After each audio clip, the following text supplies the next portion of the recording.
हर हर महादेव दोस्तों। 7 सितंबर को चंद्र ग्रहण है।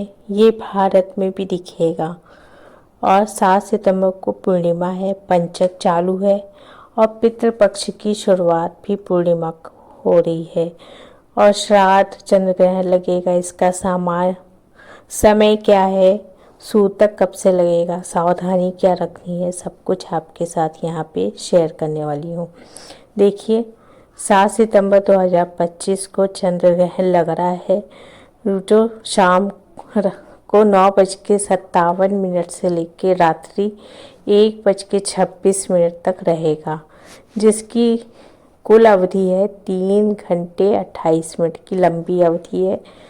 अगर आप देखिए यहाँ पे मंत्र सिद्धि करना चाहते हैं, कोई भी मंत्र जाप करते हैं तो आप यहाँ पे करेंगे तो मंत्र तो बहुत शुभ माना जाता है, क्योंकि जो भी हम रोज बोलते हैं मंत्र, अगर चंद्र ग्रहण या कोई भी ग्रहण लगता है तो हम उस मंत्र को जब करते हैं तो 10 मालाएं 12 या आप 11 बार 21 बार, तो उससे ये रहता है कि आपको लाखों गुना का फल आपको यहाँ पे प्राप्त होता है। तो आप अगर कि कोई भी मंत्र जाप कुछ भी करते हैं तो आप अपने लिए थोड़ा सा समय निकाल के ये ज़रूर करें। और चंद्र ग्रहण से पहले जो सूतक लगता है वो 4 पहर पहले, यानी कि 9 घंटे पहले से ही उसकी शुरुआत हो जाती है।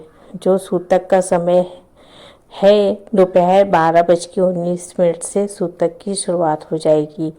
तो ऐसे में आपको क्या तैयारी करनी चाहिए, क्या सावधानी रखनी चाहिए। सूतक लगने से पहले सभी चीज़ों में ग्रह का जो प्रभाव होता है वो आ जाता है। तो सबसे पहले जो पका हुआ भोजन होता है, या तो आप सूतक लगने से पहले खा लें, अगर बच गया है तो आप किसी जानवर को भी दे सकते हैं, या अगर नहीं आप नहीं देना चाहते, शाम के लिए जैसे रखना चाहते, तो आप उसमें तुलसी के पत्ते डाल के रख सकते हैं, या काला जो तिल आता है वो रख सकते हैं। देखिए, शास्त्रों के अनुसार कुछ लोगों को यहाँ पे छूट मिलती है, जैसे बच्चे हो गए, वृद्ध लोग हो गए, और जो रोगी है, मरीज है कि वो भूखे ज़्यादा देर नहीं रह सकती, क्योंकि उन्हें दवाई वगैरह भी लेना होता है। तो उनको 1.5 पहर जो पहले से ही भोजन वो कर सकते हैं, यानी कि आपको अगर भोजन लेना है तो 6:30 से पहले ही आपको यहाँ पे भोजन करा देना है। बच्चों को, जो वृद्ध व्यक्ति है, जो बीमार व्यक्ति है, उनको इस समय भोजन आपको करा देना है। जो दवाई वगैरह है वो आपको दे देना है। इस बात का आपको यहाँ पे ध्यान रखना है।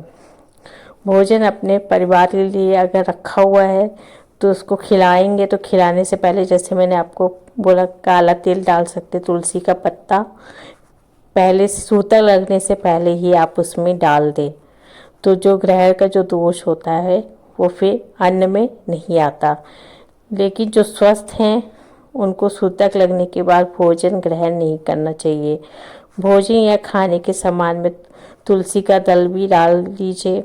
इस दिन भूल कर भी तुलसी नहीं तोड़नी चाहिए। तुलसी का कोई भी पत्ता या कुछ भी पौधे के पौधों को हाथ भी नहीं लगाया जाता। इस बात का आपको ध्यान रखना होगा। पीने के पानी में भी आप काला तिल डाल सकते हैं या तुलसी के पत्ते भी डाल सकते हैं, क्योंकि ग्रहण के पहले और ग्रहण के बाद आपको स्नान अवश्य करना चाहिए। गंगा जल मिला के करें। अगर आप पवित्र नदी में स्नान करना चाहते, गंगा नदी जो भी आपके आसपास है उसमें भी कर सकते हैं, या घर पे भी गंगा जल मिला के आप स्नान कर सकते हैं। ग्रहण जो है अर्धरात्रि को समाप्त हो रहा है, तो अर्धरात्रि में तो आप नहाएंगे नहीं, तो आप सवेरे जल्दी उठ के घर कि गंगा जल डाल के स्नान कर लीजिए, घर को स्वच्छ कर लीजिए, मंदिर को साफ कर लीजिए, और फिर पूरे घर में गंगा जल से छिड़क दीजिए पूरे घर में। तो इससे आपका ये शुद्धिकरण हो जाएगा। लेकिन इस बात का ध्यान रखना है, जब आपको स्नान करना है सवेरे उठ के, तो जो आपने कपड़े पहने हैं वो कपड़े पहन के ही आपको स्नान करना है। ग्रहण के समय क्या करना चाहिए, जैसे मैंने बताया, मंत्र जाप कर सकते हैं या जो भी आप पूजा करना चाहे वो कर सकते हैं। साथ में आप दान पुण्य कर सकते हैं, क्योंकि ये लाख गुना हो जाता है। आप चाहे तो जहाँ ध्यान लगा सकते हैं या दान का, देखिए आधी रात को तो दान आप किसी को दे नहीं सकते, लेकिन उनके नाम से आप निकाल सकते हैं, चाहे पैसे हो चाहे खाने का सामान हो, जो भी आप निकालना चाहे। ग्रहण के समय आप ये करके गंगा जल थोड़ा सा अपने पास रख के ये दान का संकल्प लेकर कुछ पैसे निकाल के रख लें। और ग्रहण में किया गया जो दान होता है वो अटल दान के नाम से भी जाना जाता है, जो कभी नष्ट नहीं होता। अगर आप ग्रहण में किसी के घर में भोजन खाते हैं तो भूल के भी ये कार्य ना करें, क्योंकि 12 वर्ष तक किया गया पुण्य एक बार में ही समाप्त हो जाएगा। ग्रहण के दिन किसी के दान का अन्न नहीं लेना चाहिए।